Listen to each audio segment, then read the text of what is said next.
It's been just over a year since I started my detailing business, and I thought I might share why I started my business in the first place. So let's rewind the clocks about a year.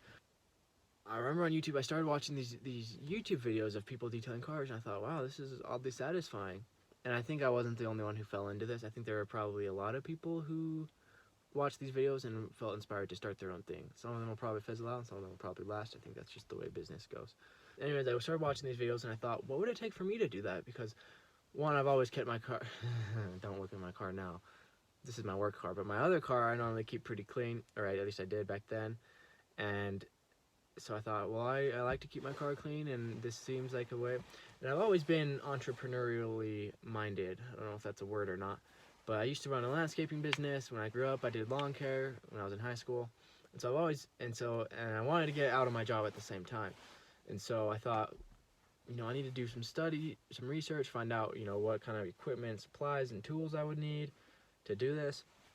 And so I did a little bit of research, and I thought, well, this is a relatively low barrier to entry industry and a relatively low investment cost, So I started with $1,000, bought stuff, and over the course of the first year, I learned a lot.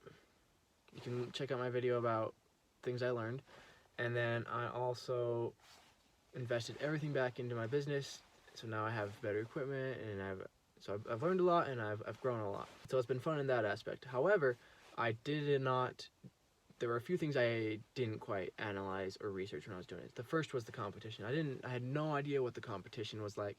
I just kind of believed that there's enough cars for everyone, and I still believe that, but I probably should have done proper analysis on the competition in the area.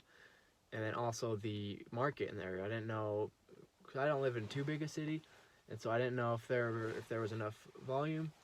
And so I had faith that there was, and I still think that there is. I'm not quite there where I want to be quite yet, but that was the first thing, was the competition. The second one was the market and the seasonality of it. I didn't know what it was going to look like in winter, and I'm just kind of finding that out now, so that's good to know.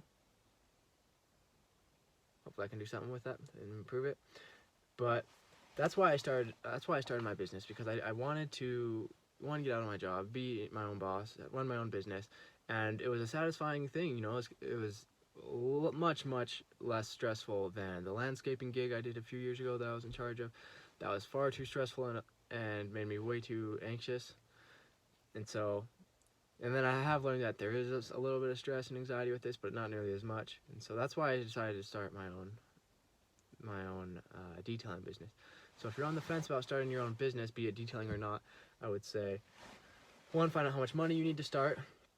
Find out what you need to start. I guess you need to find that out first to find out how much money you need to start. And also analyze your competition and the market and the seasonality, if applicable, to whatever you're doing.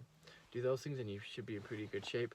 Look out for other business owners in the industry, or seek them out, ask them questions, and try to get all that figured out so that you can know whether you can make this life-changing step in your life.